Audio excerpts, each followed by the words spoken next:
I turned on my computer, as I did every day, to check a few small expenses. But when I looked at my account balance, my heart sank. There was only $3,200 left. A large withdrawal had been made not long ago, and I had no knowledge of it. On the kitchen table, the red envelope was still lying there. I opened it and saw the amount, $250,000, listed under my daughter-in-law, Sophia's, name. Before I could make sense of anything, the front door burst open. Mark, my son, walked in as if this were still his house. He dropped a stack of documents on the table, his voice urgent. "You need to wire the money today, or it'll be too late." Mark didn't explain. He just looked at me as if this were my natural responsibility. I hadn't even said a word. He leaned down, staring straight into my eyes. "Don't disappoint me." "My name is Linda Harper. I'm 69 years old and have lived alone for 12 years since my husband passed away. All my life, I chose to be quiet, gentle, never wanting to bother anyone. My family often said I was easygoing, but in reality, I had grown used to enduring things. And that endurance brought me to this tangled situation today, when even my own son sees me as the solution to all his problems. My story isn't just about money. It's the journey of an older woman finally daring to stand up for herself. If you've ever felt overlooked by your family or longed to regain your inner strength, stay with me as I continue sharing the next part of this story. Mark pulled out a chair at the kitchen table, as if he still lived here. He ran a small construction company, boastful when things went well, blaming the economy when they didn't. He was hot-tempered, impatient, and for years I'd grown used to hearing, "Mom, just help me one more time." I knew he was under pressure. Unstable work, debts piling up, and the weight of expectations my husband Thomas once placed on him. Since childhood, Mark had been compared to his father. Thomas was strict to the point of being controlling, and Mark learned one wrong lesson from him. Forcing others was a way to survive. Today, Mark entered the house with that exact energy, dominant, demanding, leaving no room for me to refuse. He pushed the stack of papers toward me as if I were his employee. "Sophia invested in the wrong place. I need to fix it now. They want the money immediately." I looked through each page, seeing Sophia's name, seeing the enormous amount and feeling a painful twist in my chest. Mark folded his arms, completely unfazed. "You know how it is. Sophia was scammed. This wasn't her fault. Just help us one more time. Transfer the money before tonight." His voice wasn't asking. It was ordering, like I was an extension of his financial plan. In Mark's eyes, I wasn't his mother. I was a resource to be tapped. I sat there staring at the documents, my hands trembling. For years, I had always said, "All right, I'll take care of it." I thought that was love, a necessary sacrifice, but now all I saw was that I had unintentionally taught my son that I would always bear the cost of his mistakes. In that moment, I saw Thomas, my late husband who controlled every decision I made, reflected in Mark's voice. The cold eyes, the commanding tone, the disregard for my limits. I wanted to push back, but my throat tightened. I crumbled, afraid, hurt, and ashamed that I had let things go this far. Mark saw my silence and mistook it for agreement, and that only made me feel even more trapped. When Mark left the house, I sat quietly for a long time. I knew I no longer had the strength to keep living like this. My fingers dialed Maria Collins's number automatically, my 70-year-old best friend, a retired attorney. Maria was the only person who always spoke bluntly to me, unafraid of hurting my feelings if it meant waking me up. When she heard what happened, Maria sighed. "Linda, this isn't new. You've been financially exploited for far too long." Her voice trembled slightly. I knew why. Maria's sister had once had all her money taken by her husband, only discovering the debts in her name after his death. Maria carried that trauma her whole life, and she recognized any sign of someone falling into that same spiral. "You need to save yourself before it's too late," she said slowly. As Maria and I sat down to review all my documents, memories began to flood back. I remembered Thomas, my late husband, who had controlled every household expense. He always said it was for convenience, but I knew I had never truly been allowed to make any financial decisions. Whenever I asked questions, Thomas looked at me like a child being too curious. "I've handled everything," he would say, and I believed him for decades. Now, looking at Mark's behavior, I understood I had unknowingly passed that model on to my son. Mark wasn't necessarily malicious. He was repeating what he had grown up watching, but the result was the same. I continued to be treated as someone obligated to endure. I suddenly realized I had lived in a cycle of emotional control my entire life. Maria placed her hand on mine, gentle but firm. "Linda, this time you have to do what's right for yourself." With her help, I went to the bank and moved all my money into a new account that Mark didn't know about. I asked the bank not to send any documents to the house. My heart pounded, but I knew this was the first step toward escaping years of control. Back home, I packed only what I needed: documents, medication, a few clothes, a few keepsakes. Mark would return tonight expecting the money, and I couldn't be here when that happened.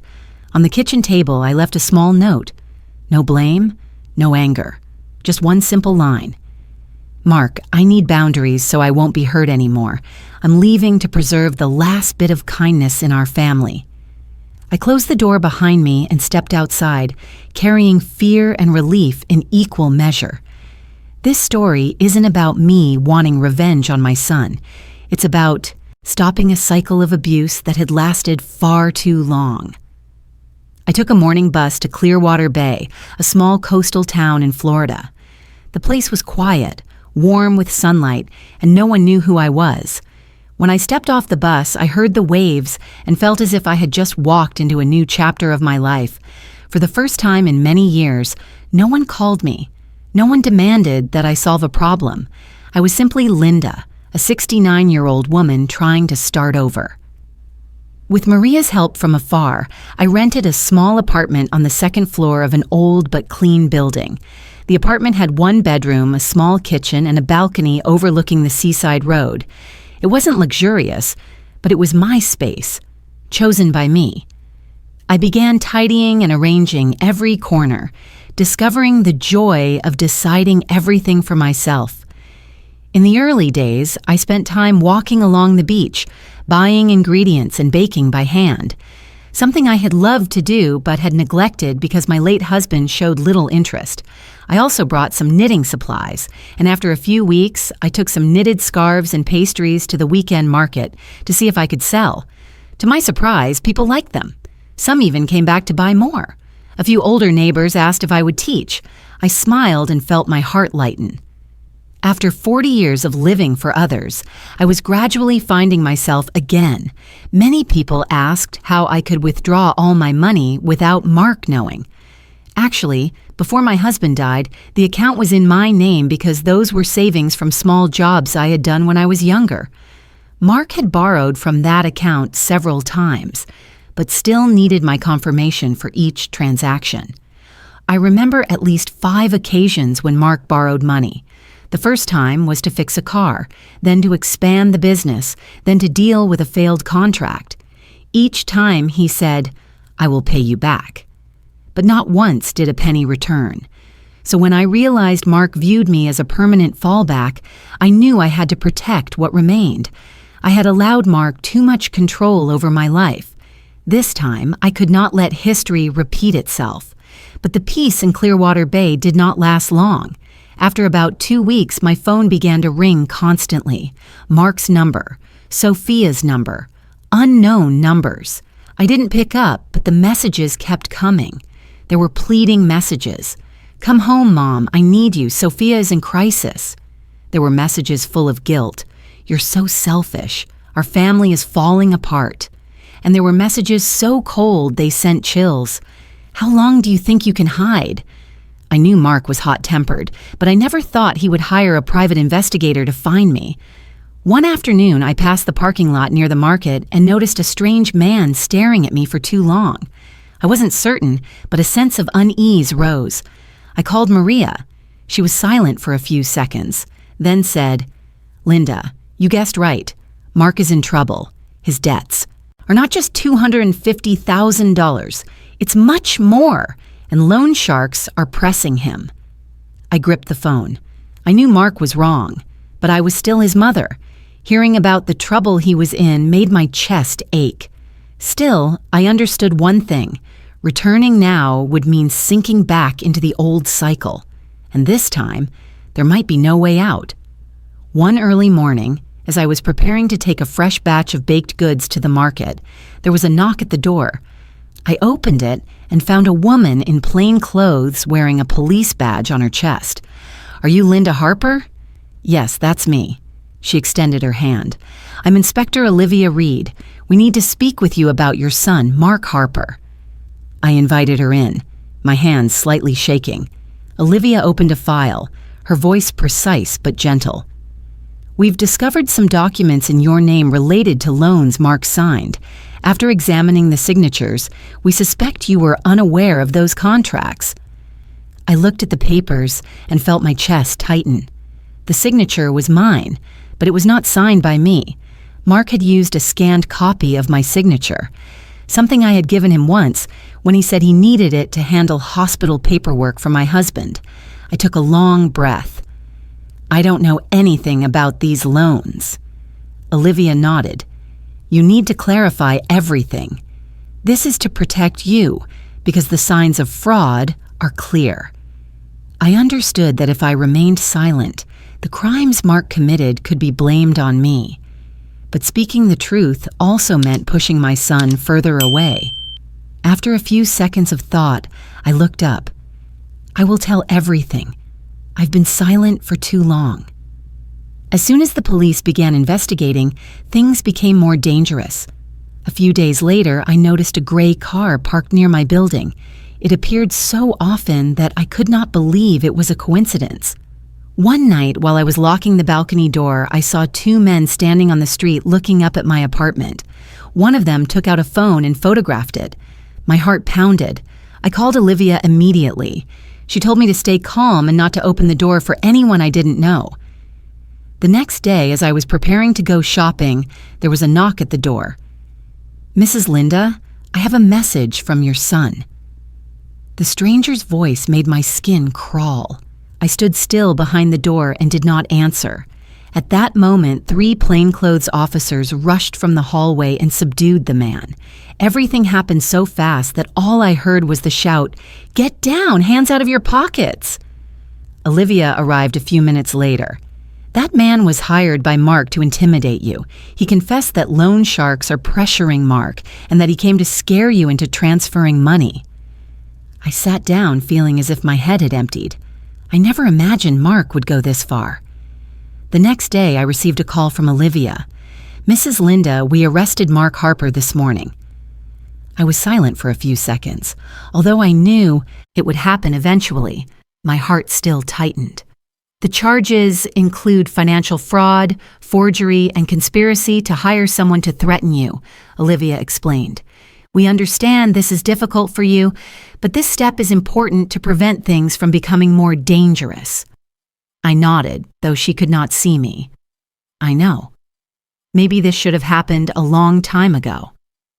When the call ended, I sat alone in the small room, listening to the waves outside the window. I grieved that my son had gone so far, but deep down, I knew that if I hadn't stopped this cycle, neither Mark nor I would have had a future. Freedom sometimes comes from the most painful decisions. On the day of the trial, the sky was overcast as if everything inside me felt heavy. I sat in the waiting seats, clutching my purse, feeling both fearful and sorrowful. When Mark was led into the courtroom, I barely recognized him. His face was hollowed, his eyes tired but trying to appear pitiful. When he saw me, Mark slightly bowed his head, as if trying to send a message I could not fully understand. The trial began.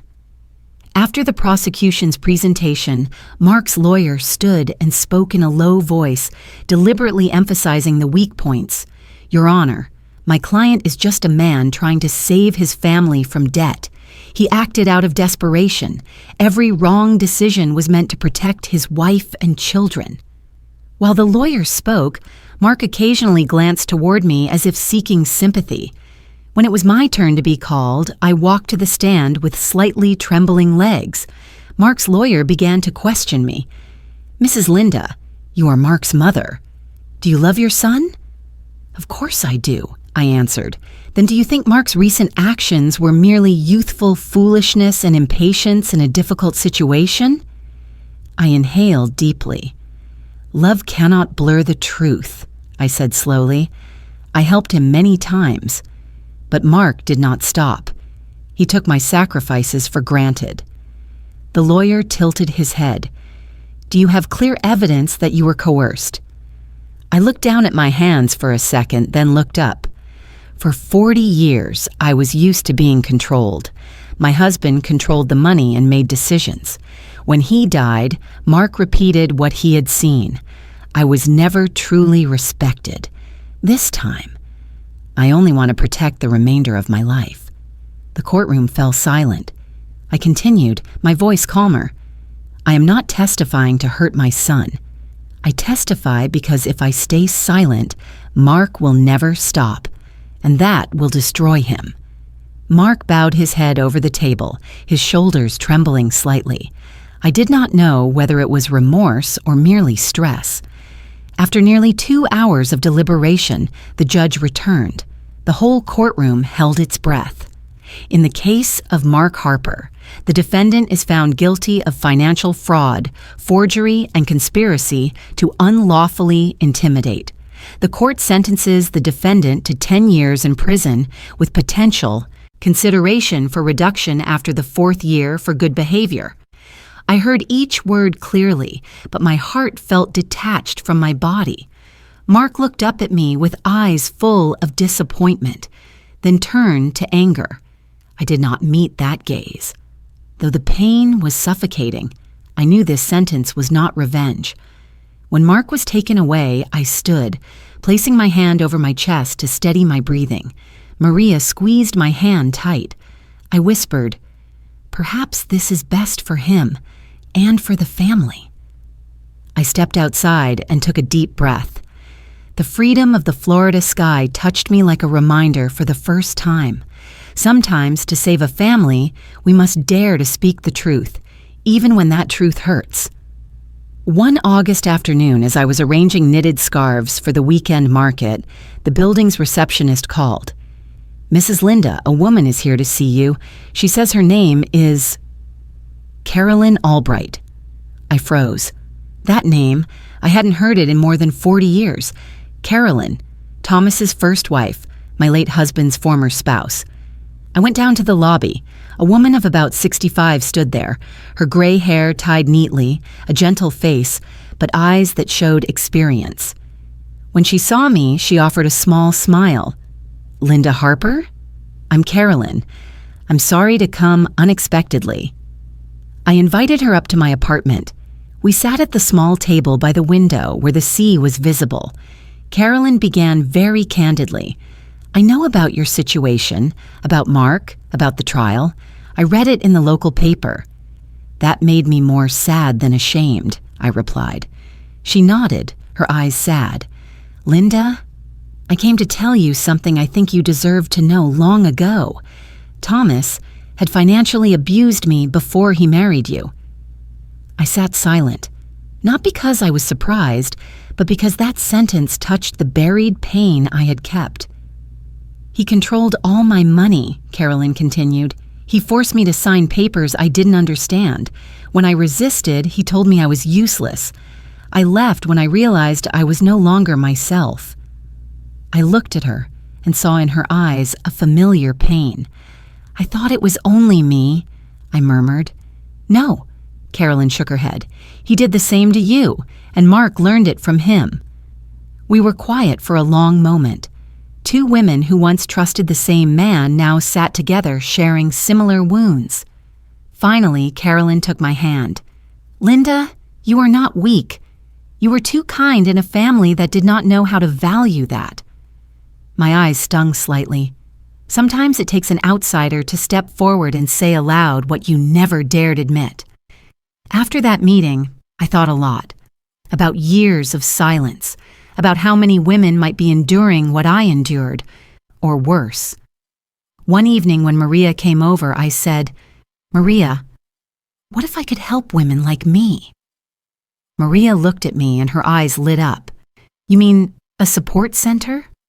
"I want to start a group for older women who have been financially abused by children, ex-husbands or relatives, a place for them to learn how to stand on their own." Maria smiled broadly. "Linda, you are not the same woman who first called me. I think you're ready." And so Restart was born, a small organization with a clear mission to support, advise, and empower older women who want to escape financial abuse. At first, it was just Maria and me. Then Carolyn offered to join. Then a few women from the small seaside community where I lived began to come. I organized small sharing sessions in a cafe, teaching them simple things: how to control a bank account, how to recognize signs of exploitation, how to say no without feeling guilty. I told my own story, not sensationalized, not sorrowful, just honest. Many hugged me and said, "Linda, because of you, I no longer feel alone." For the first time in my life, I felt that my kindness was not being exploited. It became a strength for others. And I realized an important thing. Healing does not come from revenge or bitterness. Healing comes from compassion and the determination to end the cycle of harm so that the next generation has a chance to live better. About 8 months after Mark was sentenced, I received a stamped letter from the county correctional facility. Every time I saw his name, my chest still tightened a little. But this time, something was different. Mark's handwriting was neater, no longer scrawled and hurried like before. "Mom." He hesitated from the first line, then crossed out Mom and rewrote, "Linda, I don't have the right to call you like I used to. I am not writing to ask for money or to ask you to withdraw your complaint. I only want to say that I am trying to understand how my life ended up like this." I read on, my eyes moving slowly over each sentence. "I have started seeing the facility's therapist. She asked me a question no one had ever asked. Who taught you to treat others as possessions? And I realized it was Father. I witnessed him control everything, even your every breath. I thought that was how a man protected his family, but it turned out to be how I learned to hide my weakness. I hurt you for years without understanding the consequences. I do not expect your forgiveness. I only want you to know I recognize my faults. I am trying to change, though it may be too late." I put the letter down, my hand trembling slightly. Not from pain, but because for the first time in many years, Mark spoke to me in the voice of an adult, not a demanding child. He added one more line that made my heart sink. "If you never want to see me again, I will understand. But I hope that one day you can look at me as someone trying to become better, not as someone who hurt you." I read the letter 3 times. Each time I felt clearly one thing: change, however small. It took me 2 days to write back to Mark. I wanted to be honest without hurting him further. I tried to be compassionate without returning to the old path.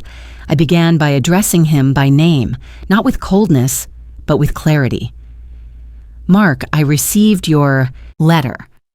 I read it carefully, and I appreciate your honesty. I cannot say I trust everything immediately, but I acknowledge your effort." I paused for a moment, then continued. "I do not hold anger toward you, but I cannot return to the old life. What happened has left deep wounds. I must rebuild myself, and that is what I do every day." I wanted him to understand that I felt no hatred, but I was not blind. If you truly want to change, continue therapy. Learn to live without controlling others, without viewing people as tools. You need that more than anything I can give you. At the end of the letter, I set a gentle but firm boundary. I do not promise to become the mother you once knew, but I am willing to listen to you, on the condition that you respect my boundaries and your own. Consider this a new beginning, not to fix the past, but to avoid repeating it. Linda. I signed with my own name, no mom above it. Not because I had abandoned him, but because we both needed to start anew as different people, no longer bound by old damaging habits. When I sent the letter, I felt lighter. Not total forgiveness, but the first step toward peace. A little over a year after Mark was arrested, I received a call from the correctional center. The voice of the community labor program manager was clear. Mrs. Linda, Mark Harper, has been reevaluated. He now qualifies for an outdoor labor program. You may see him working near your neighborhood.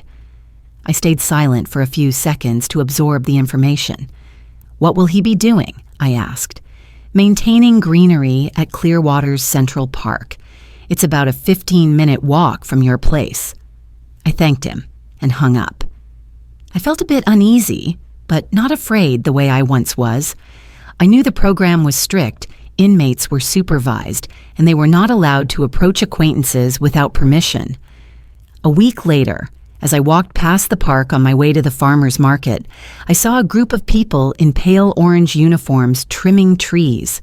One of them stood slightly apart, digging soil to plant new shrubs. It was Mark. He was thinner, his hair cut short, and his face much calmer than before. Not the defiant calm he used to have, but a quiet acceptance. Someone in the group pointed toward me. Mark looked up.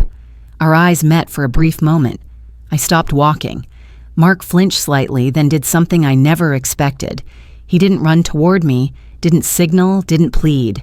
He bowed his head, just a slight, wordless nod. I nodded back and continued walking. Nothing more. Yet I knew. It was a sign of real change. A Mark who, for the first time, understood how to respect distance, respect boundaries, and respect me. A few weeks later, I received a short letter. Linda, thank you for nodding to me that day. You don't know what it meant to me. I don't want to bother you. If someday you feel comfortable enough to talk as two adults, I would be grateful. I ask for nothing more. No pressure, no empty apologies, no expectation of money or rescue, just respect. I thought about it for a few days. Maria asked me, "Are you afraid?" "I'm not afraid anymore," I said. "I just want things to be clear and gentle, without burden." I wrote back to Mark and arranged to meet at a small cafe near the park, somewhere public with people around. A short meeting, on time, with boundaries. When I arrived, Mark was already there, hands on the table, sitting upright, his expression softer than ever. A correctional officer sat a few tables away, reading a newspaper. I sat down. The moment didn't feel like a movie reunion or a tearful apology. It was ordinary, so ordinary that it brought a quiet warmth. Mark began, "Thank you for coming. I don't want to pressure you. I want to talk, not as son and mother, but as two people learning how to live again." I nodded.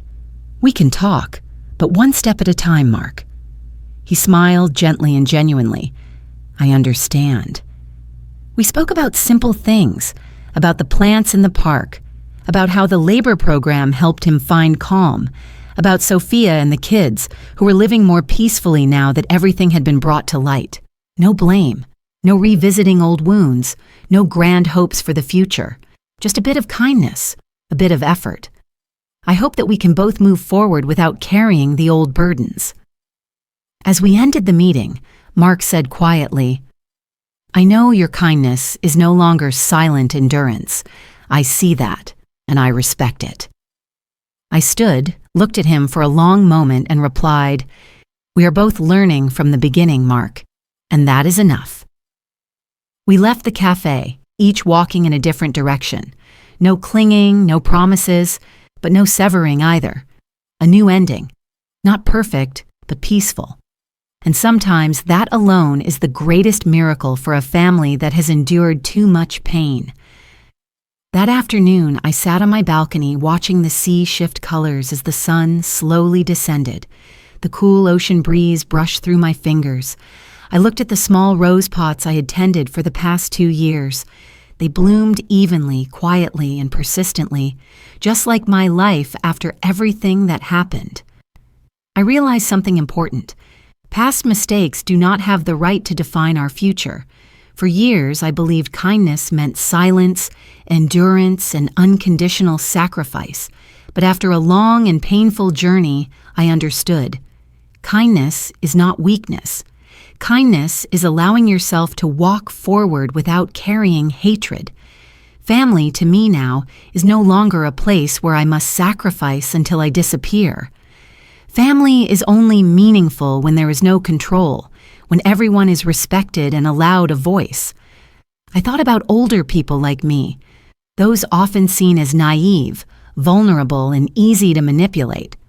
But the truth is, older adults deserve to be heard, respected, and allowed to live their own lives, not the lives others impose on them. It took me many years to understand that, but I know I am not too late. And if I can, change at 70, anyone can. If you've stayed with me to the end of this story, I want to leave you with a few gentle words. Be kind. Kindness isn't for others to take advantage of. It's to keep your heart from turning to stone. Respect older people. They are not as weak as you think. They've just been sacrificing for far too long. Stop when you see something wrong. Don't let today's silence become tomorrow's burden. And finally, believe that anyone can start again, at any age. A 70-year-old can still write a new chapter. A broken family can still rediscover kindness. A heart that once hurt can learn to love again. My story isn't perfect. My family isn't perfect. But I found peace after everything, and I believe you can too. If this story touched you, continue walking with me in the journeys ahead. Together, we'll learn how to love without losing ourselves.